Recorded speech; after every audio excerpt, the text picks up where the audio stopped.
Okay. Okay. Hello, everyone. Thank you all for joining. It is March again, time to remember that Arab World Books is celebrating its 27th anniversary. As a pioneering culture website in the Arab world, we've been actively promoting culture, diversity, and dialogue for almost 3 decades. I am delighted to welcome Professor Ilan Pappé to a new episode of our series, A Writer, a Vision, a Journey. Professor Pappé is an Israeli historian and socialist activist. He is a professor with the College of Social Sciences and International Studies at the University of Exeter in the United Kingdom, and director of the university's European Center for Palestine Studies.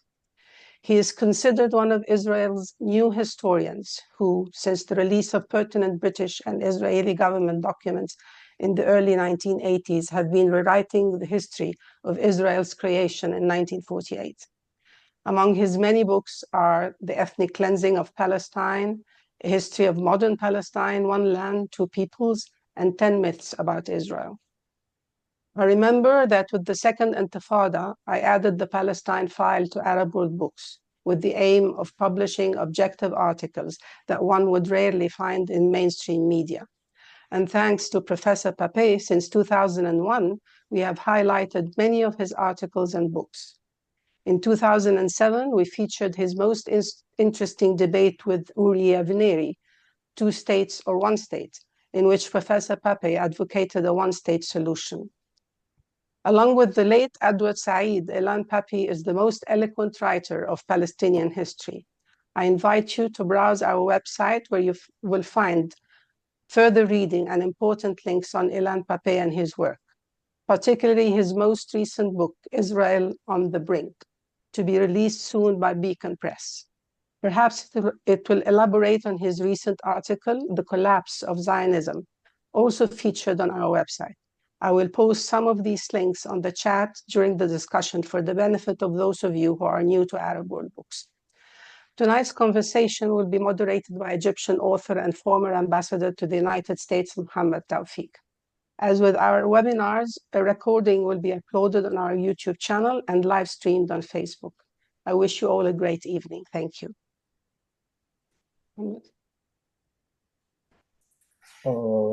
Thank you all. We plan to have this meeting to end within 90 minutes. Let me first of all welcome Professor Pappé and express my personal delight at having this conversation. Let's start from the beginning. Professor, you chose a career in history, the study of history, the pursuit of the truth in an area that's particularly difficult, human rights, Palestinian rights. What has motivated you to take that course and to make that your lifelong mission? First of all, thank you all. Very long, it's 33. Oh. Sorry. Yeah. Thank you all for inviting me. Thank you, Ambassador Tawfiq, with being the interlocutor. Amani, for being steadfast in your pursuit, making sure that I will be with you, which I know was not easy, and I do apologize. And it's great to see some old friends and many new friends. The transition someone like myself has gone through from being a part of a very ideological society that interprets reality in a very one-dimensional way according to certain ideology, and being part of a education or being a product of an educational system that indoctrinates you not to deviate from that interpretation. Such a transition is not easy and doesn't happen in one day. It's a trajectory. It's like a journey that has many important stations. Why did I choose to take this journey and to continue with it?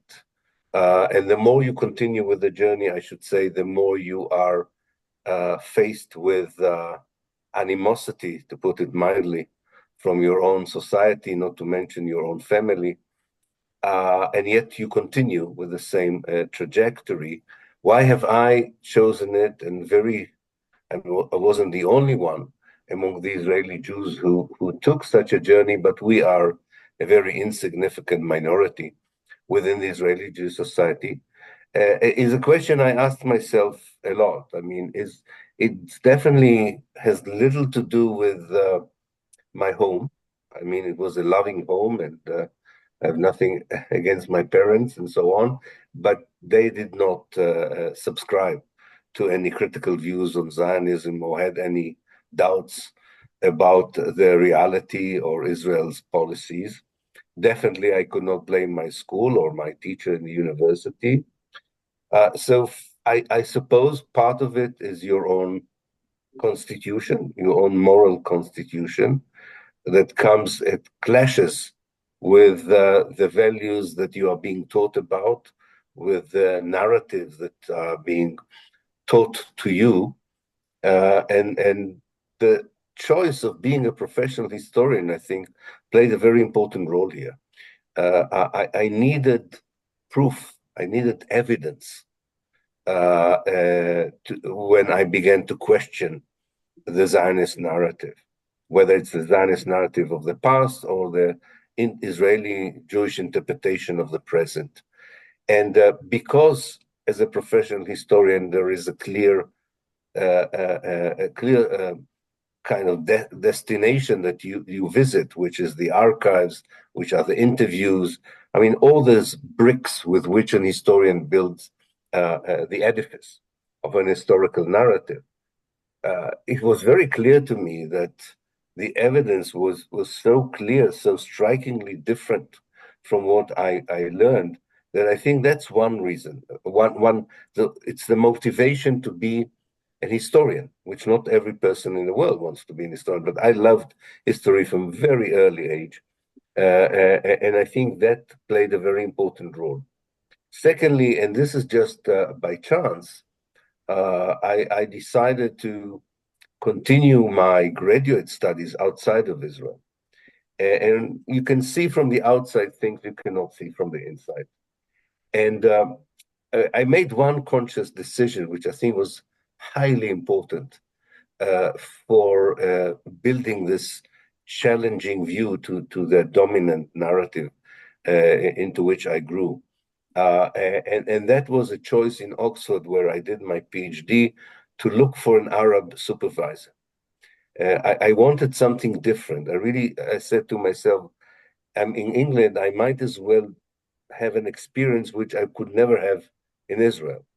And I was very lucky that the late and great Albert Hourani, the great historian of the Middle East, who was already retired, was willing to meet me and was willing to take me as the very last student he ever supervised. And I think through him, I could see not only Palestine in a different manner, but also the Arab world and the Middle East. You learn a lot from someone who is an historian who comes from the area and loves the area and has a compassion for the area, and yet is one of the best historians that were living at the time. So I think this combination of professional historiography, the location, and the kind of supervision team I had helped me to face a reality which I knew would be difficult. I must say I've never thought it would be that difficult, but nonetheless, I think that's a partial explanation for your question. Thank you very much for that candid response. I think we're off to a good start. We'll go now to we'll get to the Palestinian issue and the human national rights of Palestinians. But before then, it's impossible to really talk about Palestine without taking into account the international situation. Uh, so, what's your view? What's happening to the world? Where are we heading as a human society? I think we are at the end, I hope, to me, an end of a period. But when historian talks of an end of a period, it could be quite a while before this last chapter is concluded. But I think we are at a period where the way politics is being done in many places, whether in democracies or less democratic countries, it doesn't matter for that point.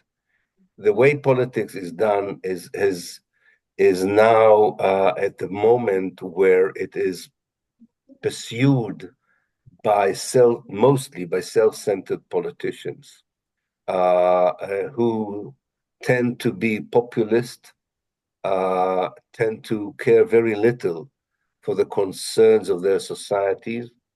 In places where they have to be elected, they see their society as an electoral base rather than as a group of human beings that they have to deal with their issues and concerns. It's a bad period also because the nationalist kind of or the nationalist character of many of these populist leaders prevents the globe from international cooperation. And some of the greatest issues facing human society require international cooperation, whether it's global warming, whether it's poverty, whether it is immigration, and so on.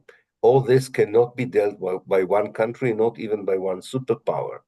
And we are wasting time and energy because so many of these political elites see any international cooperation as a point of weakness and see their own countries as the focus of humanity, if you want.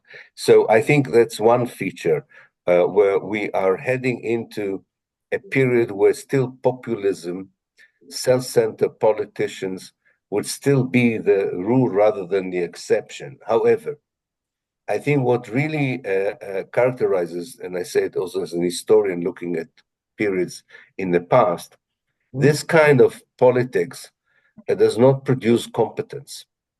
It does not produce the ability to deal even with problem on a national basis.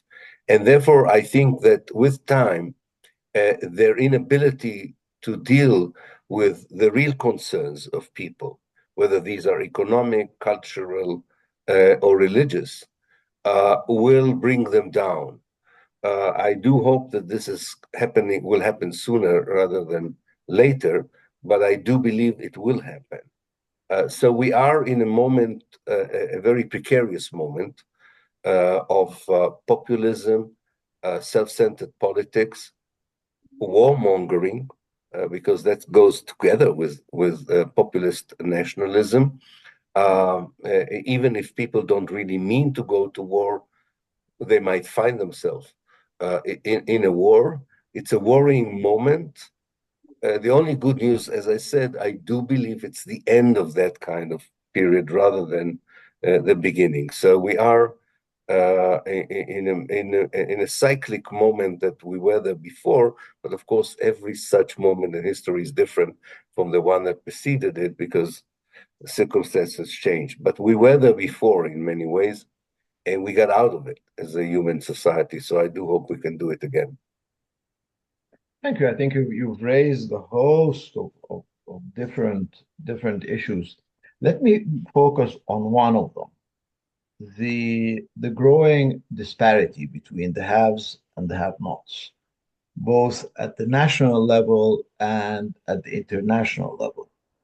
How do you see this happening, and what are the impacts of this phenomenon on particularly the Palestinian rights? Yes, I think there is a connection. The Enlightenment in Europe created a certain association between liberalism and capitalism. Namely, if the society is more open, liberal, it's also more capitalist in the sense of cherishing the making of money, of being rich, even at the expense of other sections in the society. And socialism, that was the counter ideology, did not have a very good PR, given the way it was used and abused in many ways by certain countries and regimes. So I think we are in a phase where the economic interpretations of capitalism, what many scholars would call now neo-capitalism, is such that any concerns that usually social democratic governments used to have been put aside. And it works together with that kind of populism that I was talking about. And it goes back to this question of the essence of politics. My students keep telling me, and that is true, that when, especially in departments of political science, if they dare to say, we would like politics to be based on morality, on justice, they are being ridiculed by their professors who tell them this is nothing to do with politics. Moral values have nothing to do with politics. Justice has nothing to do with politics. And for young people, this is very disappointing. I mean, they don't want to live in a world where justice and moral values carry no weight in what we call politics or economics, for that matter. And I do believe, genuinely, I do believe that the more we succeed wherever we are, even with small steps, to reintroduce ideas of social justice, economic justice, moral values in foreign policy, for instance, the more we succeed, the better it is for the Palestinians and the future. The more we fail in that direction, and again, it doesn't matter where, the immunity and exceptionalism that Israel enjoys, especially that kind of Israel, and I'm sure we'll come back to that, the kind of Israel we have today will continue to oppress the Palestinians in a way that it never have done before. I mean, sort of exceeding its previous chapters of oppression. And there is a connection. The world, this is a source of hope on the one hand, that the Palestinians are not alone. They are part of a global impulse for different kinds of politics, which will benefit them, but they're also victims of a global alliance that cherishes Israel and its policies for economic, ideological, and religious reasons. And the clash between these two alliances, sometimes I call them global Israel and global Palestine, because Israel and Palestine just epitomizes the issues. It's not just about Israel and Palestine. I think that kind of clash will determine the future of the Palestinians in many ways. I think you have raised the issue of even greater oppression of the Palestinians, which really takes us to the heart of the issue. We've seen the International Court of Justice has ruled that continued Israeli occupation of the territories occupied in 1967 is illegal. There's another case pending before the same court regarding the genocide in Gaza. The International Criminal Court has issued stop orders against Netanyahu and Gallant for crimes against humanity and war crimes.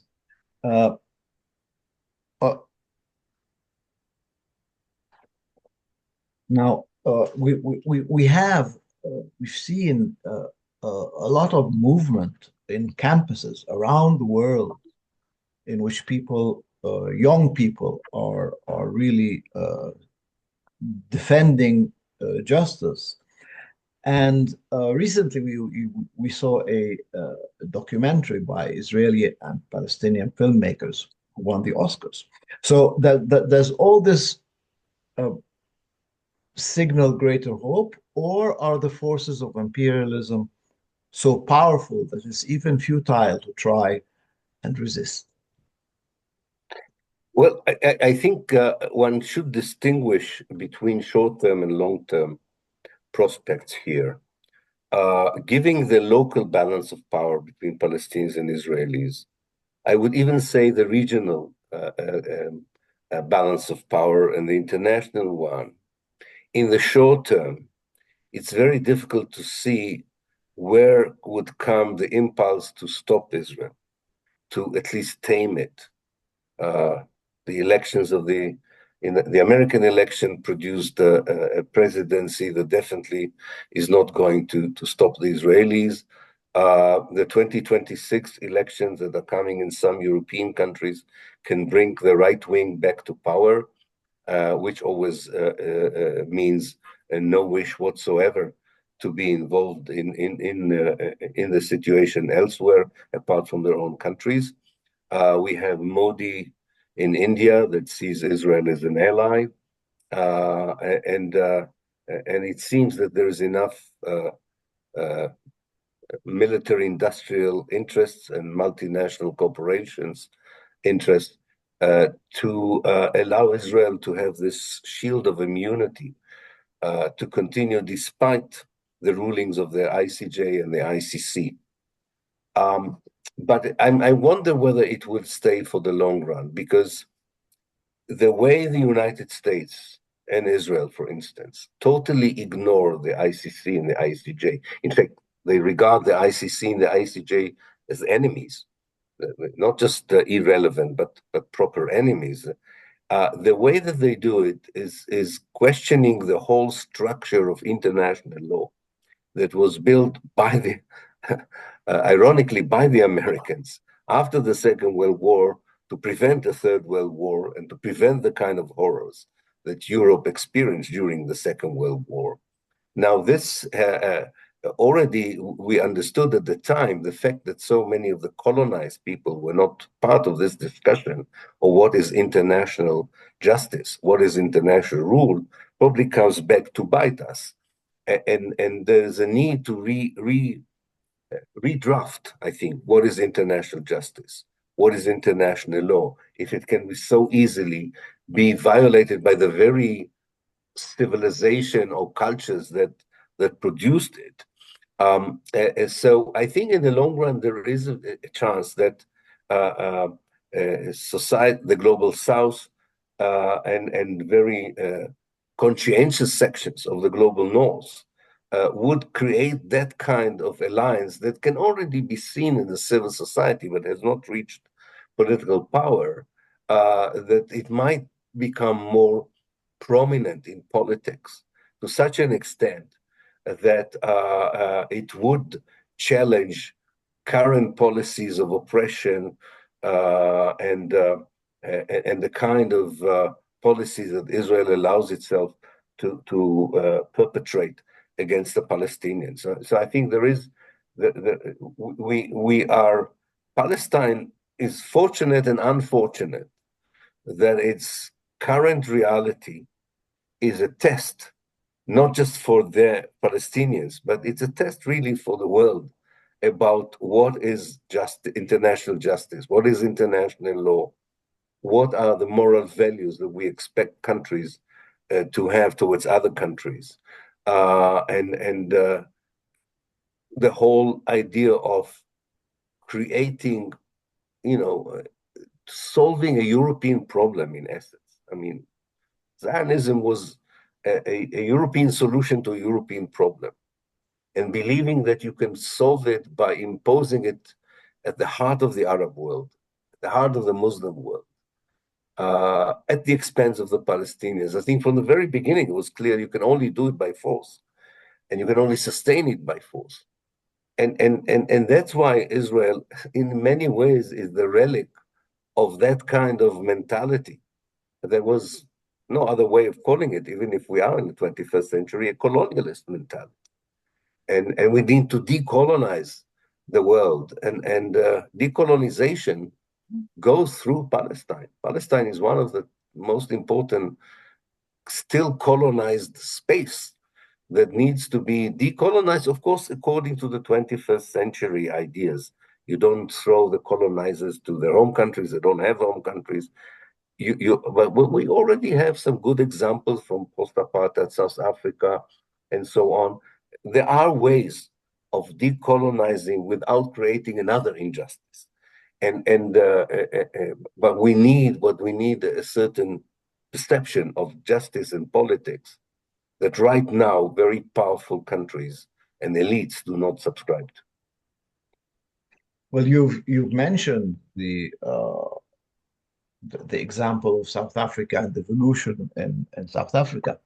What we've seen in Palestine is the reverse. In reality, we've seen there were a few decades ago there was hope for a two-state solution, but now we've seen a move towards an apartheid system in Israel, Palestine, and that apartheid system is complemented, is moving towards ethnic cleansing, and we can see that today. You have explained the historical evolution and the ideological evolution very precisely in your work. How do you see this working out in the future? I think in the short term, what I would call today Neo-Zionism, that is even a harsher version of the Zionism we were familiar with in the early years of the Zionist project in Palestine, and even in the early decades of Israel as a state. The kind of version of Zionism that is now dominant in Israeli culture, in Israeli politics, Israeli economy, would be very aggressive, not only towards the Palestinians, and not only towards Israel's neighbors. It will be also aggressive towards the relatively still significant number of progressive and liberal Jews who still live in Israel. So it's going to try and exploit or exhaust what they would deem is a rare window of opportunity to recreate an imaginary state of Israel that they think is a replica of the biblical ancient Israel that they read about in the Old Testament, in the Torah, in the Bible. And they would try in this kind of weird kind of mix we have in Israel. It's always very difficult to explain it to people who don't know Israel well. It's a mixture of, or maybe it exists in other places as well. It's a mixture of messianism. It's really messianic ideas, but also with a lot of political cynicism. Take, for example, Benjamin Netanyahu. He's not a messianic person. He doesn't have messianic ideas. He's a very cynical politician who wants to stay in power. And he thinks that allying himself to Messianic Judaism and Messianic Zionism is the best way of ensuring it.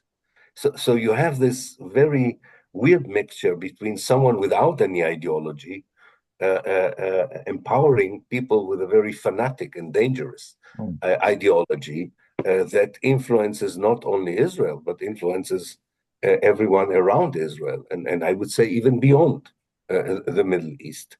But it's so destructive, and as I said in my first answer, it is also not very competent.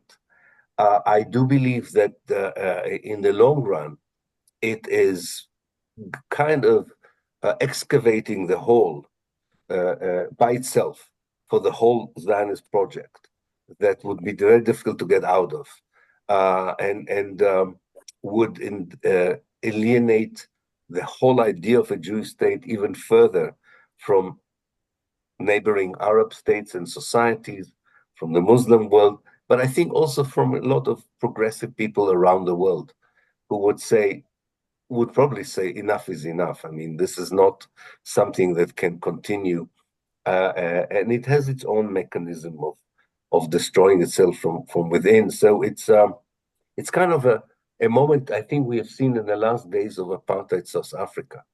It's very fierce, It's very ruthless. It's very brutal, exactly because it is the last attempt to my mind, to sustain something which is not workable. In the end of the day, it's not workable. You cannot have an alienating state in the midst of the Arab world and believe that this can go on forever. And it's not good for the Jews as well as for the Arabs. I mean, it's not. I'm an Israeli Jew, and I care about my Jewish society, and I keep telling them. I'm also worried about you, not just about the Palestinians. And you still don't understand. And the 7th of October should have been a wake-up call of what happens when you brutalize people and oppress them. And that was just on a small scale. And yet that wake-up call has not been acknowledged. However, I think it's too early to judge about that, because Israel is now a nation in trauma. There's no doubt about that. So we can wait and see. Maybe the arm kind of more in the more distant future, there will be some more positive reflections on the limits of power or the limits of force. Because if you think with this, I would end the answer. If you think about it, the Israeli army hardly defeated 2 guerrilla armies that had no air force, no tanks, no battalions of artillery, and it was not after a year and a half, it's still battling against these forces. This should kind of send a signal to the Israelis that the vision that I couldn't believe when I listened to the new Israeli General Chief of Staff, Zamir, who said Israel would always live on the sword, and will always have to win. You know, in 2025, to say to a society that wants to be part of the civilized world, this is your future, is insane if you think about it. But you know, most Israelis cannot see outside the box in which they live. But normal people who would hear such a vision for the future would take their children and grandchildren quickly outside of that place. Who wants to live on the sword forever? But that's the kind of reality, and that's why I think it's a short-term period and not a long-term period of success, so to speak. It's not even success, but of sustaining that kind of behavior. You mentioned the term the civilized world, and certainly since the end of the Second World War, we've seen an attempt to create a more organized, at least, international system. Nevertheless, the atrocities and the genocides have never stopped. Do you think that the world is getting closer to a civilized world, or is it just going in the direction of greater hypocrisy? And what can we do about it? How can we change that? Yeah. Yes, I do think it's good to rethink about the term civilized world. I totally agree with you. You know, it always reminds me when Mahatma Gandhi was asked, what do you think about Western civilization? He said it might be a good idea.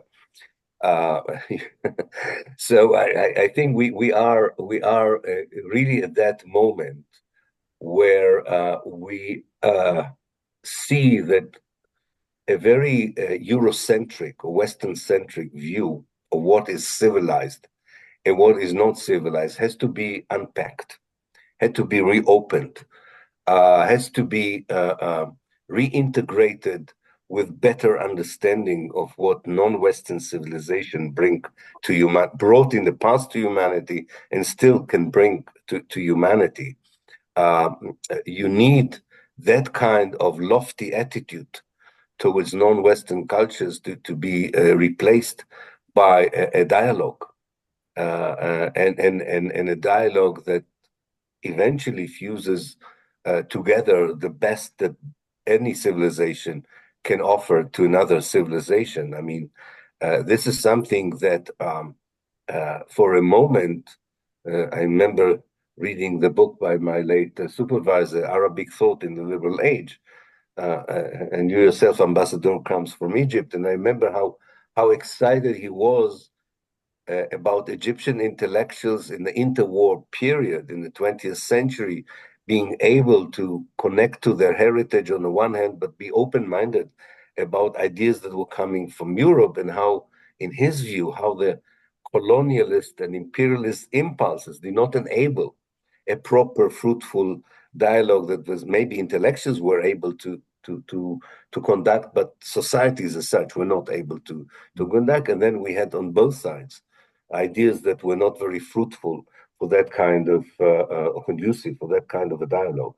I think we have to go back to that, and I think there's something in the younger generation, wherever we look at, that has to be encouraged. I mean, there's still more enthusiasm and more openness sometimes in the younger generation about learning and unlearning about other societies. And I always say to my colleagues in the universities, because especially in the West, in the global West, universities became also businesses. And they're managed like businesses to the point that people forgot what was the original idea of a university. And we have to go back to be providing these tools to our students and to help them build the kind of world that they still believe in. So I think there's a lot to be done, and that can be done. But you need to challenge sometimes the establishment, whether it's the established media, the established academia, the established political discourse, and find an alternative way to create a more genuine dialogue about kind of intercultural, if you want, or inter-civilization dialogue, and hopefully to brush aside ideas like those of Samuel Huntington of the clash of civilization, this kind of determinist view that there's one civilized society, another non-civilized, and it's a war between the good and the bad, ideas that come originally from Christianity. I think that there is a way of doing it, but it requires a lot of people who are now in positions of education and teaching and producing knowledge, being courageous enough to go back to their original assignments that they have already taken upon themselves, and be less fearful about their careers and positions, and maybe risk their own position in a society. But I do hope that there will be enough such people who can take part in such an enterprise. Thank you. I have one last question before opening up discussion to participants. What you've been describing really is in a sense you've been swimming against the tide. What price have you paid for that? And do you ever wish you had taken a different direction? I will just start with the second part, but I'll come back to the first part. One of my sons, at the height of the attacks and the threats that we received as a family, not just me myself, it was really a difficult time. He said to me, "What's wrong with 17th century Finland? Why couldn't you write some books about 17th century Finland?" And I said to him, "I can assure you that even when I would have written about 17th century Finland, I would have irritated some people in Finland, and it would not have helped you. It is not so much the history, it's the historian, which is the problem here." The price was really a total alienation from your society, family, more distant family, your peers and colleagues in the university, and then from other sections for society. It's a price because people do want to have a reference group. I do want to be part of a society. The price is not to be compared to what Palestinians would have paid if they have done what I have done. But I had to leave the country. I was expelled from my university. I could not teach in any, until today, I cannot teach in any Israeli academic institution. I can be in the country, but not teach. No, I don't. I never regretted it, I must say. In fact, every year that passed, I was more convinced that I couldn't do it any other way. I think that when you look at the trajectory of such transition, as we talked at the very beginning, there is a moment where you have crossed the Rubicon. You don't look back, and you are at peace with yourself. Once you are at peace with yourself, you can really withstand a lot. But I do realize when I talk to younger academics that they have to be aware that there is a price to be paid for that. In some countries more than others, probably, but that it's worthwhile in the end of the day. And I say it when I'm 70 years old. When you look back, you don't feel that it was wasted or that there was no rewarding moments for that. And I should say, really, I was lucky that there was a Palestinian minority inside Israel, 20% of the population.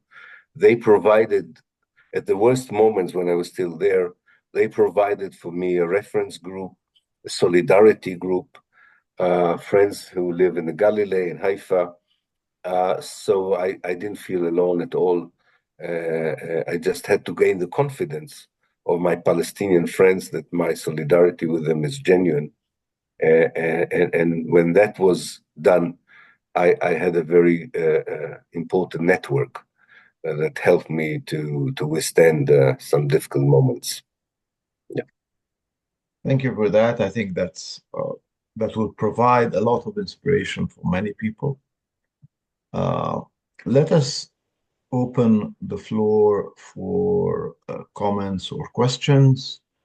We all have the sign for the hand. Anyone who has something to say, please raise your hand.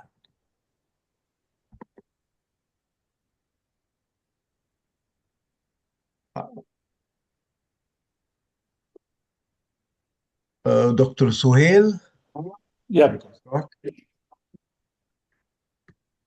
Professor Pappé, is the idea of Greater Israel still on the Zionist agenda?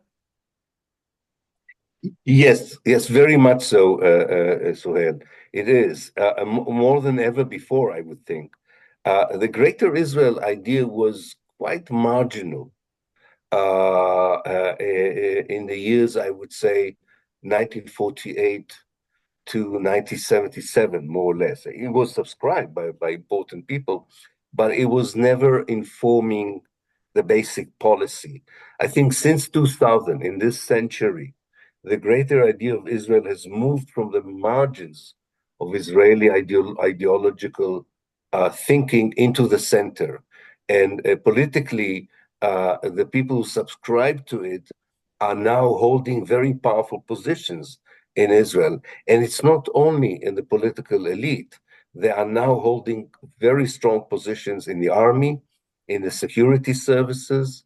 I think that they are, as I said to Ambassador Tawfiq, they believe that actually the historical timing has never been better than the one they have now for implementing Greater Israel. So I do anticipate, I hope I'm wrong, but I do anticipate more move towards institutionalizing Greater Israel. I'll explain what I mean by that. Annexing officially Area C, continue the ethnic cleansing of the West Bank. As you know, already 40,000 Palestinians have been dislocated by Israel from the refugee camps. And seriously, they think, I don't think they will succeed, but they seriously think that they can capitalize on Trump's idea of emptying the Gaza Strip as a whole from its inhabitants, and therefore moving one step further to not just a greater Israel, but a greater Israel with a very small number of Palestinians in it. I don't think they will succeed, but I do believe that they will do their best, unfortunately, which is the worst, of course, from my point of view, to implement it. Thank you. Thank you.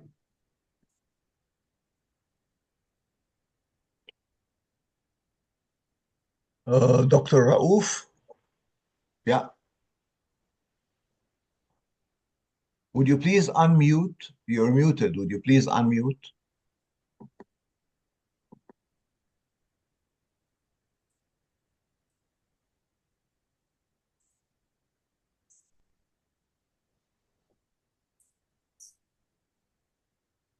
There's an audio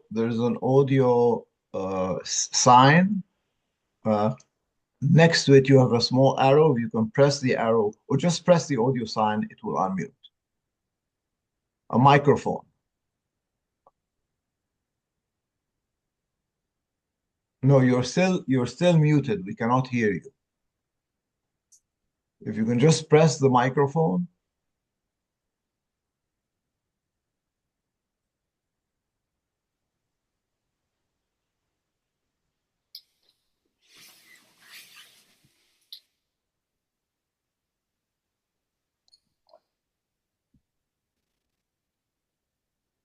Okay, we'll give you whenever you figured it out, we'll come back to you. We'll have another speaker and then we'll come back to you again. I don't know who Samsung is, but you have the floor. Yeah, sorry, I just must have forgot to write my name down there. Hello, good evening, everyone. Yes, please. Dr. Ilan Pappé, you have previously had an opinion about how the raising in the global awareness about the Palestinian case would contribute in speeding up the process of Palestinians winning their rights as soon as possible. Could you please explain exactly how is that going to contribute in changing the political conflict in the area? Because when we observe the situation, Israel is still very strongly supported globally by the most power forces or military forces. In the meantime, Palestinians are just fighting alone. Like it's been a year or more of this very bloody conflict that's been very violently strong recently. However, nothing's changed much other than just showing off what the resistance is ready to give up and in order to change the reality, but however, it's a very long time process.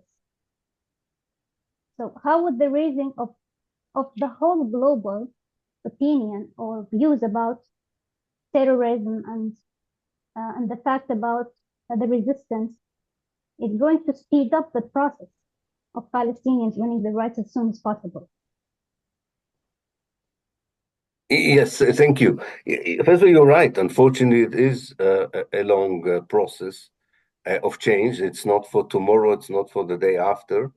And certain developments are creating obstacles, serious obstacles, on the way to liberation, decolonization, or a better world. We have to accept it. But we cannot lose hope just because it's a long process. I think what is important for so many of us is to realize that we are not onlookers. We are part of the situation. We're not just watching the situation, and we're seeking ways of shortening the short-term period, which has all these elements that you were talking about, that do not enable us to change the reality.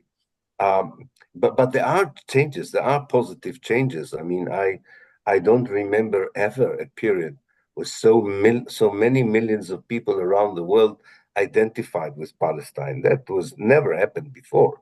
I don't remember a moment where the ICJ and ICC talk so clearly about Palestine as they have done this last year and a half. So there are processes of change, and there are processes of change that are weakening Israel as a neo-Zionist state from within, but they are slower than the processes of destruction and so on. So we have these two clocks in history.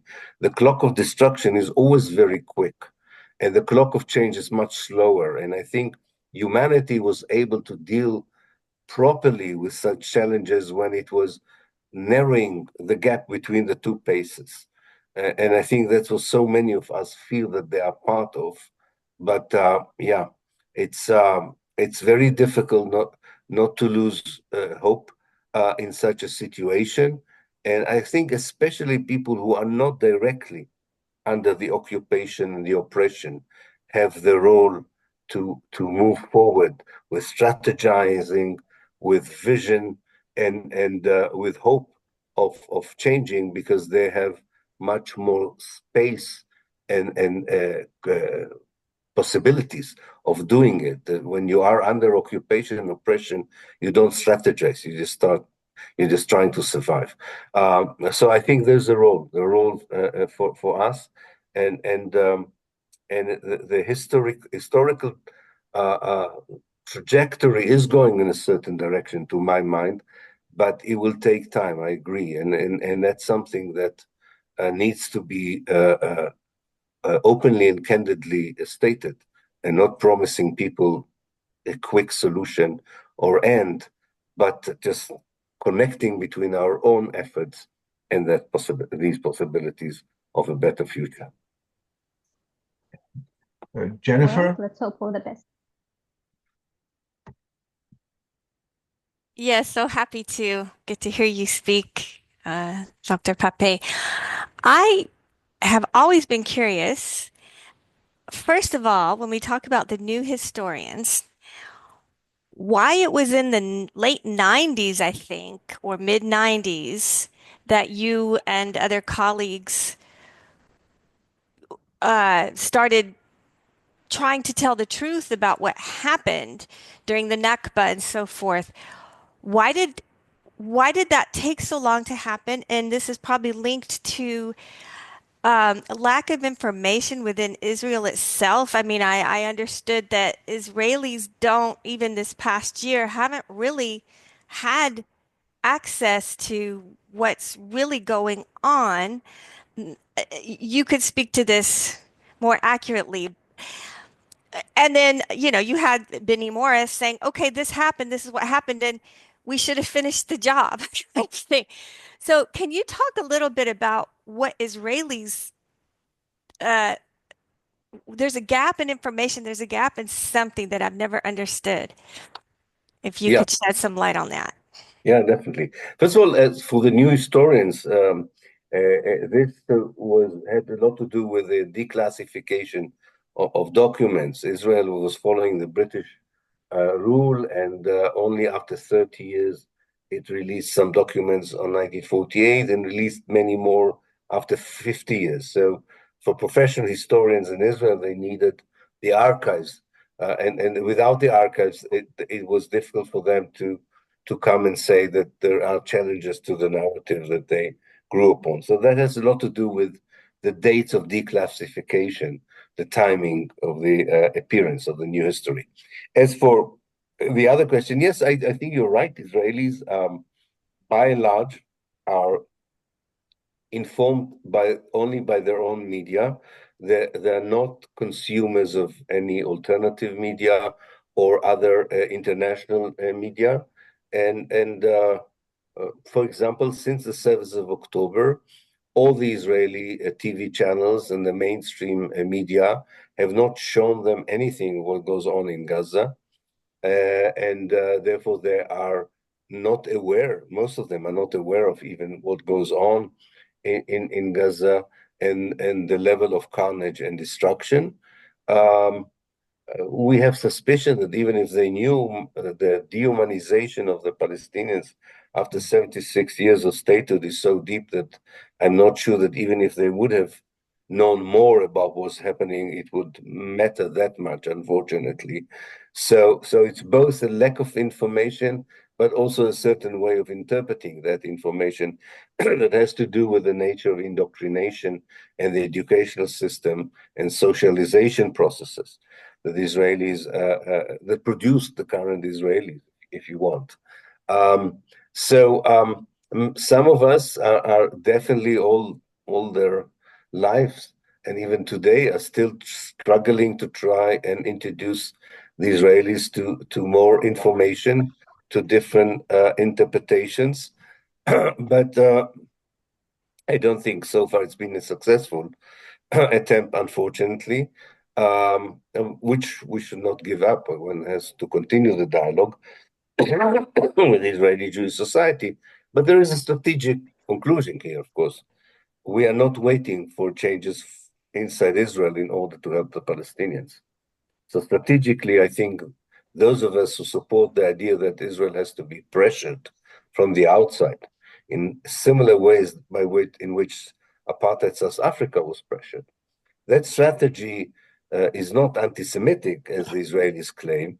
It's the conclusion from the fact that there's very little hope for change from within Israel. And so I think that's what is important to understand and realize. Yeah, thank you. And I would say, you know, being American, there are too many parallels with my own country's history to even begin to talk about. Thank you. Yeah. Thank you. Sharif and Zainab. I'm not sure if it's Sharif or Zainab. Oops. I'm unmuted. Professor Pappé, I don't know if you are aware of this statement issued by the joint statement issued by the G7 foreign ministers yesterday when they met in Canada. And there is a part of it concerning the regional peace and stability in the Middle East. And to me, reading this paragraph, I sense that there is a change in tone about the way to resolve the Palestinian problem.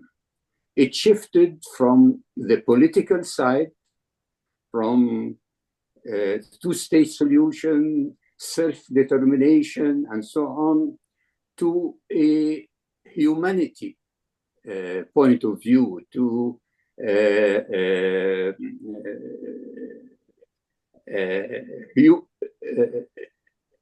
only that the Palestinian, their only right is to live anywhere in the world and to be prosperous, and that's all.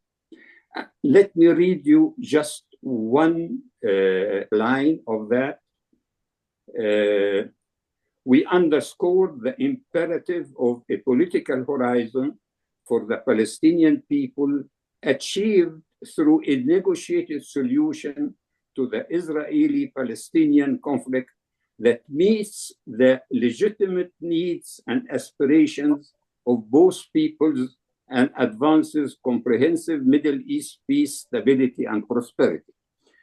So, while introducing you, the ambassador said that you are in favor of one-state solution, not the two-state solution.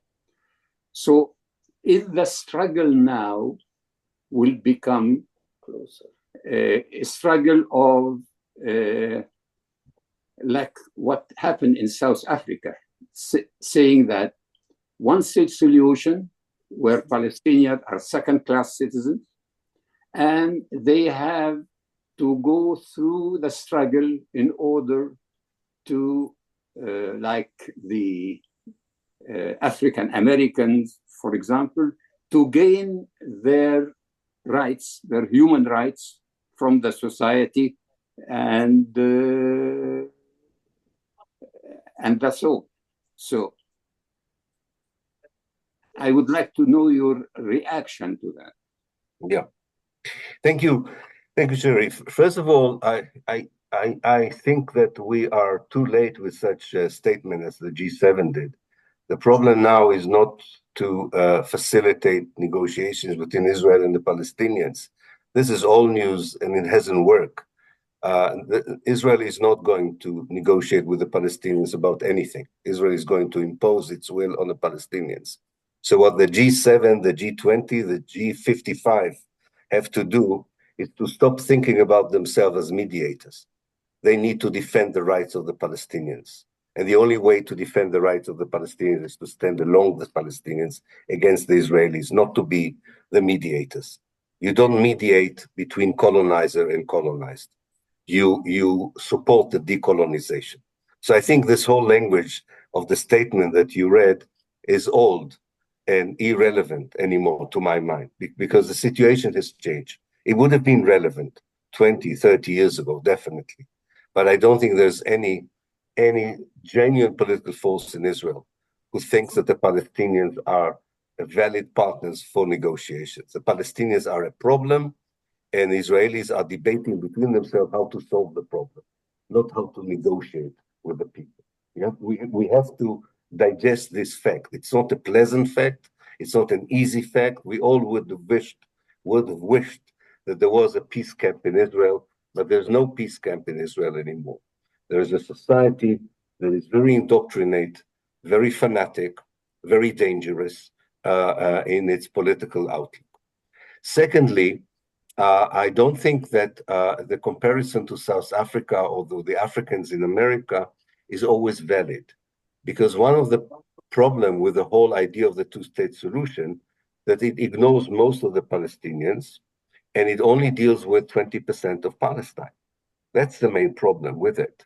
You cannot have a solution for the Palestine question without dealing with the question of the refugees. And I don't see how the right of return of the refugees can be implemented in a small Bantustan in the West Bank and the Gaza Strip. What about the future of the 2 million Palestinian citizens of Israel who are living under an apartheid state? So in order to really create genuine reconciliation, you need to change, I think people need to change the perspective of what is the way forward. And the way forward is to go back to what the ambassador and myself were talking about when I said to Ambassador Tawfiq that I think the problem begins with the idea of imposing a European Jewish state on the Arab world. That's where it starts. So we need to reintegrate Palestine into the Arab world. We need to reintegrate the Israeli Jews who are willing to stay in a democratic state into the Arab world. Israelis believe that they're not part of the Arab world because of Eurovision, and they're not very good at football. Nonetheless, they're European footballs. Palestine is organically part of the Arab world. It's not organically part of Europe. And it was always part of the Arab world. And the Mashreq, definitely, the Eastern Mediterranean. So we need to go back. And if you have this, the regional perspective, then you see that the Jews in Israel are a minority, and not the biggest minority in the Eastern Mediterranean. That's the way. That's the only way you can somehow think about a different future. All these games that were around the two-state solution were meant to offer Israelis some sort of sense that they are accepted, that they can continue to oppress the Palestinians and be part of the region. I think that there was also the mistake of some Arab governments of not understanding what the normalization would do to the Palestinians, but not only to the Palestinians. Look, Israel is now occupying West Syria. It's not going to withdraw from West Syria. Israel is occupying part of South Lebanon. It's not going to withdraw from South Lebanon. The moment you normalize with a political elite that believes that only a very powerful Israel that the region is afraid of is the only way forward, that is a source of instability, not just for Palestine, but for the Arab world as a whole. So something in the way the leaders of the world today, even with good intentions, the way they're thinking about situation in Palestine is misled. It is not totally in connection to the realities on the ground. And it will take a while for them, I think, to understand that. But I hope they will do it sooner rather than later. Thank you very much. Thank you. Dr. Hasib.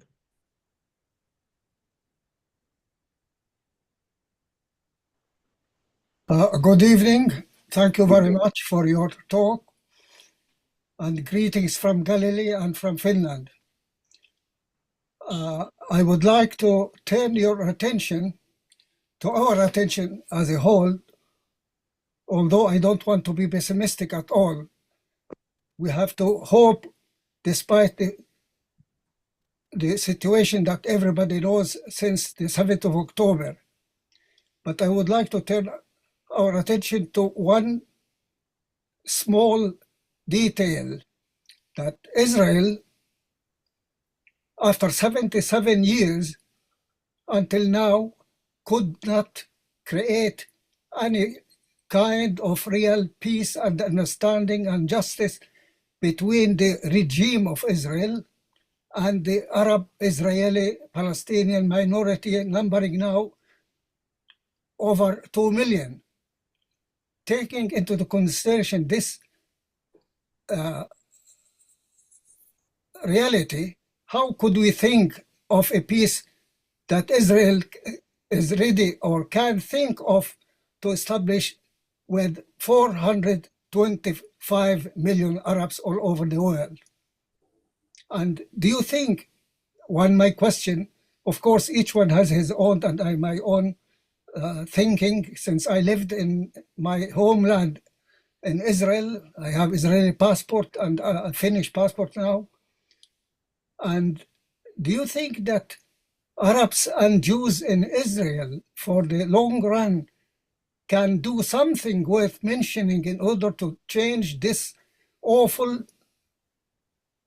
right-wing government that we have in my homeland? Yeah.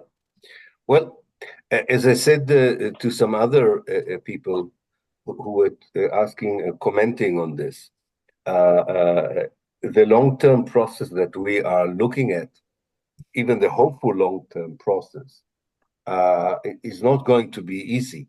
That's for sure. And that is why I don't think that there is a realization in the world or in the political elites that matter for the future of Israel and Palestine, of how far has the Israeli Jewish society gone in becoming a very racist society. And that racism is reflected in the way that the Palestinian minority inside Israel is being treated. So I do believe that the word peace here is a bit misleading. We are not yet at all ready to talk about peace. We are talking about justice. We are talking about equality. It doesn't necessarily mean immediately peace. I do believe, although that might sound an anachronistic term, that we are also talking about decolonization. And all these changes will not be voluntarily taken by the colonizer, by the regime itself. And I would prefer to see non-violent pressure on it to change, because violence against it, as we have seen, results in awful outcome for everyone concerned. But I think the world has methods and rules that can help achieve it without violence. And therefore, this is a tough conversation you will have with the Israeli Jewish society and political system, that there is a price tag to be paid for becoming the state that they have become. And so the Palestinians in Israel are one group of victims. They're not the only ones. Israel created a hierarchy, if you want, of Palestinian victimhood. It's worse to be in the Gaza Strip than to be in the Galilee. and it's worse to be in Nablus now than it is to be in Nazareth. But altogether, the Palestinians suffer from the kind of ideology that informs the Israeli state today, and an ability to change the international and regional approach to that kind of ideology and policies is a very crucial issue. So I think, and I'm very much involved with the 48 Arabs, with the Palestinian minority in Israel. As you may know, I was also part of its politics for many years. I'm very much in touch, and I think what is the consensus now among the 2 million Palestinian citizens of Israel, that they are now facing existential danger, and that their main assignment is now survival, let alone building political alliances inside Israel. So I think this is part of the very dangerous moment we are facing. Hopefully, I'm right in thinking that this is the last moment of a very bad period before a better one would unfold. But it's very dangerous, both for the Palestinians in Israel as it is for those in the West Bank. And I don't have to say that it's dangerous for the Palestinians in the Gaza Strip. I mean, that's an understatement, to be honest. Yeah. Amani? Yeah. Can you hear me? Yes. I have 2 questions that came in writing for Professor Pappé. The first one is from Maisa. How do you read Trump's call to empty Gaza? Now we are discussing what was taboo 2 years ago, or at least was not as blunt as it is. The second question is from Hiba El-Gamar. How can the current complicated situation in Syria influence the Palestinian-Israeli war in both the short and long term? Yes, as for the first one, I don't think Trump will be able to implement that idea. I don't think Egypt or Jordan will go along with this. But it's dangerous because it gives impetus and support for those in Israel who believe that this is the right solution. That's the main outcome of this. The main outcome of this is that Israel or forces within the Israeli political system would believe that such an idea could be seriously put forward as what they would call the day after. I don't think it will take place, but it would be very dangerous. And it goes together with the wish of Netanyahu and some of his ministers to renew the fighting in Gaza, hoping that this would give a drive for people to live more. It's an hallucination. It's a crazy idea, but that's the kind of ideas that now populate our media, given the kind of politicians we have, whether they sit in Washington or in Tel Aviv or Jerusalem. As for the second question, it's so difficult to predict exactly how politics in Syria would unfold. So I would be very careful myself for saying anything conclusive about the impact of developments that are unfolding in front of our eyes and probably have just started. It's very difficult. I would go further, but as an historian, I think there's something that connects Syria to Palestine and Israel. And that is the fact that Syria, like Israel and like Lebanon, were states that were founded as part of a colonialist setup after the First World War. And that particular setup was not reflective of the mosaic of identities or the wishes of the people even. And in many ways, disintegration of Syria, the problem between Israel and Palestine, the fundamental problems that Lebanon is facing as well, and Jordan, are part of that. I would say problems, structural problems in the foundations of the building that the colonial powers have built here after the First World War. And so I think that in the long term, some of the rigid structures that we have, such nation states, would be less rigid, would have to be much more flexible in terms of group identities, in terms of the connections between the countries themselves.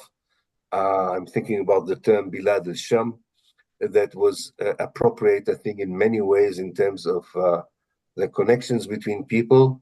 I think the main problem is Zionism, that this disables this kind of at least cultural conversation, social conversation, which eventually could be a political conversation about creating a more flexible political system that would be able to deal much better with the problem facing the millions of people who live in the Mashriq. Haya?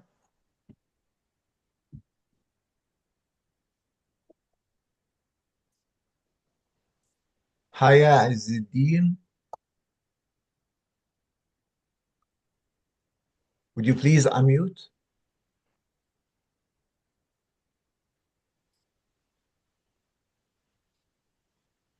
You're still muted. Would you please unmute?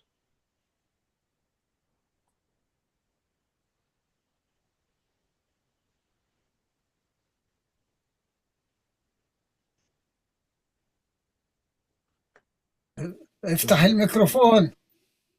I thought it was the problem of our generation. I'm glad to see also young people are struggling. It is encouraging, yeah. It is encouraging. This is very small problem. Those who are 70s, I knew that we are not always good. I'm glad to see younger generations. On the left hand, you'll find a small microphone. Just press on it. The icon for a microphone. Yeah, hi, I'm sorry. Okay. It was a problem with my settings. The mic wasn't there. Anyway, hi. Hi. So, well, as you can see, I'm not really, let's say, at the same level of everyone concerning my knowledge about the question. And I had something to ask you concerning the solution to the Palestinian question, not necessarily for the current situation in Gaza, but generally. So you were mentioning different types of solutions that were thought about during the past few decades, like for example the two-state solution a few decades ago, which is no longer possible, at least no one's thinking about it now. And you're also mentioning the fact that we can decolonize in a just way. Decolonization doesn't necessarily have to be unjust. So my question is basically, how could we solve the Palestinian issue? Let's say in a very far future, the leaders of the countries decide to give justice back. Would they decide to have a two-state solution? Would they decide to just expulse all this? Because from what I see, you can't really have millions of Israelis living in one country and then just ask them to leave on the basis of justice. What would we do with that big Israeli population? What would we do with the Palestinians? What could be a realistic solution?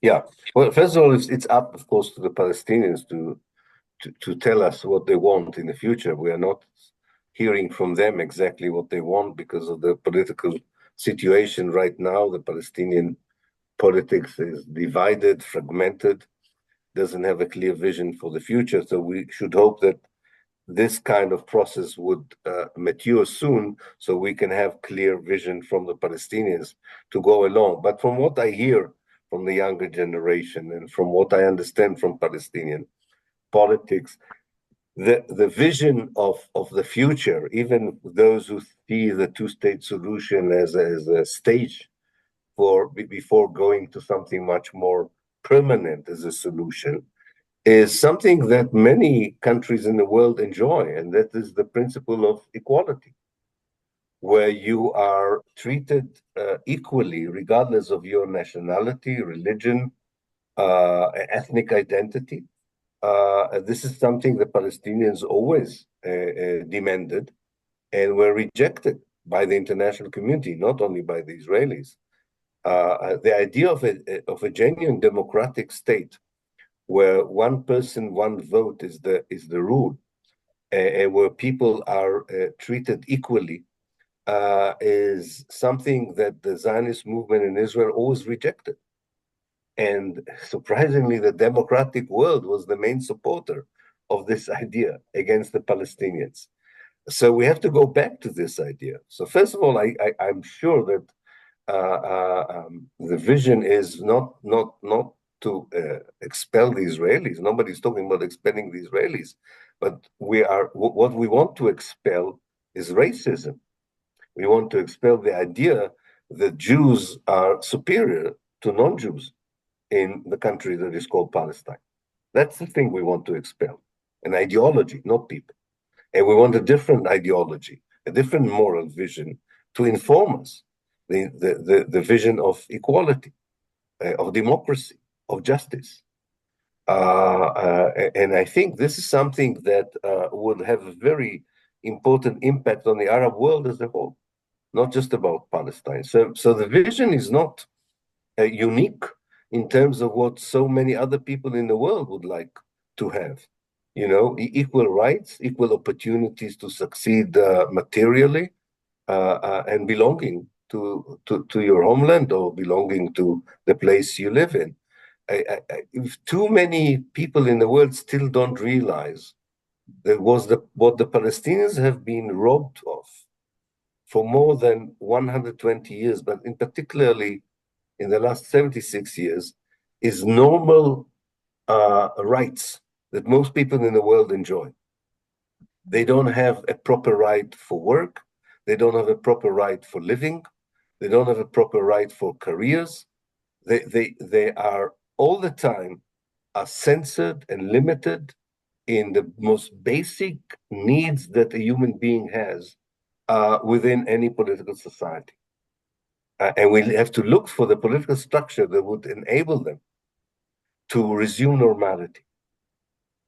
Hayat Adiyah, they call it in Arabic. Just having normal life is something that Zionism succeeded in totally taking away from the Palestinians. And we need to get it back. So any political system that could ensure it, and to my mind, the one-state solution is the better one out of the few options, is the one that we should look at. Thank you so much. Thank you. Youssef Wahsh. Thank you very much. Well, we know from history that the Crusade Wars started in the 10th and 11th century in the area here. And it was for religion reasons, but actually it was economic reasons. And the result was the establishment of cities in Palestine that lasted for almost 200 years, which was a similar situation to what we are facing now. And my understanding is that there are research organizations in Israel that are studying the Crusade Wars. And second question is, if that is correct, my second question is, how do you see Israel 50 and 100 years from today? Thank you. Yeah, thank you. First of all, I think there's always a danger of taking medieval political examples and kind of thinking that they can be replicated in our times. But there is something similar there. I'm not sure that the timeline would be the same, but there's something similar in the way that you create a European entity within the heart of the Arab world. The reasons were different, the motives were different, was a very different world. But there is something in it, and I think that the main difference is, of course, that the Zionist project was a settler colonial project, not a colonialist project. Settler colonialism actually indigenizes the settlers. They become part of the country. They become part of the region, which the Crusaders never have. Crusaders remained totally European in that respect. We have to remember that half of the Jewish population in Israel are Arab Jews. I mean, they don't like to be called Arab Jews, but they are Jews from Arab countries. I think that there is something here about an alien structure that finds it difficult to remain unless it uses a lot of force. And I think that's where the parallel ends, but is a powerful parallel. As for your second question, well, it's difficult to say, but I do believe, I really believe that, and unfortunately I don't believe this will only happen through peaceful means. I hope I'm wrong. But in one way or another, if you're talking about 50 or 70 years, I don't think this Zionist project will be with us in 50 or 70 years. The big question is what would replace it? Because when a project collapses, it creates a void. And a void that is not filled is an ongoing chaos. Look what happened in Syria, in Libya as well. So I do hope that there will be a Palestinian movement and vision that would be the post-Zionist, if you want, Palestine or Israel, whatever you want to call it, and what would be surprising to my mind, to many people, that some of the characteristics, some of the features of pre-Zionist Palestine, or at least even pre-48 Palestine, would return.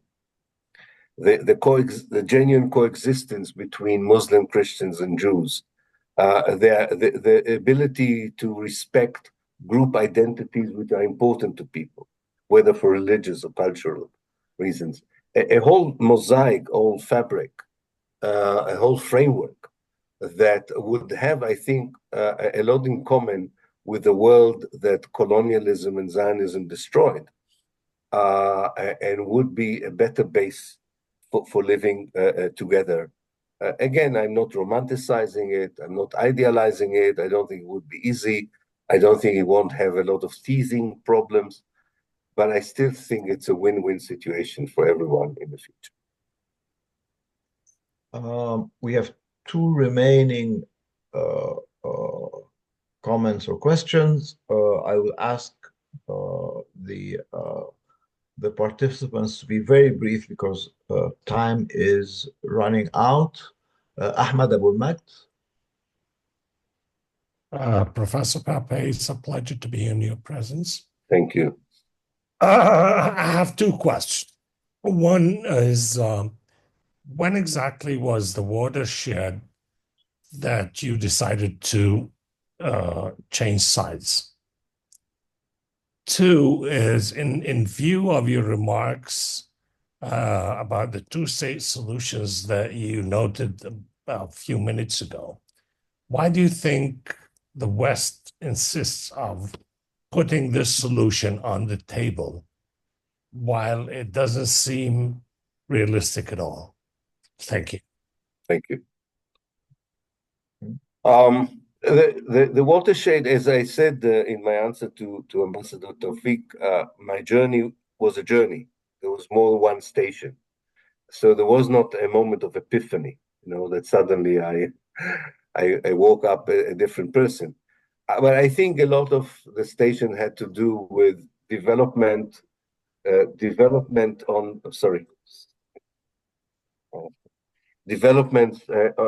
the ground, and the 1982 Israeli invasion of Lebanon, the first Intifada, the second Intifada, but also the other stations I mentioned, studying abroad and so on. So there was not one particularly event. It was an accumulation of events, an accumulation of research, an accumulation of contemplation. As for the second question, what was the second question? Why does the West continue? The West. Yeah. Why I think, first of all, we're talking about political elites that by inertia don't like to rock the boat. They don't like to change, revolutionize thinking. Secondly, one of the more still the body that represents the Palestinians, the PA, still supports a two-state solution. So you cannot expect Western countries to say we are acting against the wishes of the Palestinian Authority. So I think that the two-state solution is still the preferred discourse of the West because it is the one they're used to, and there's a lot of courage is needed to think differently, which I don't think characterizes politicians in that respect.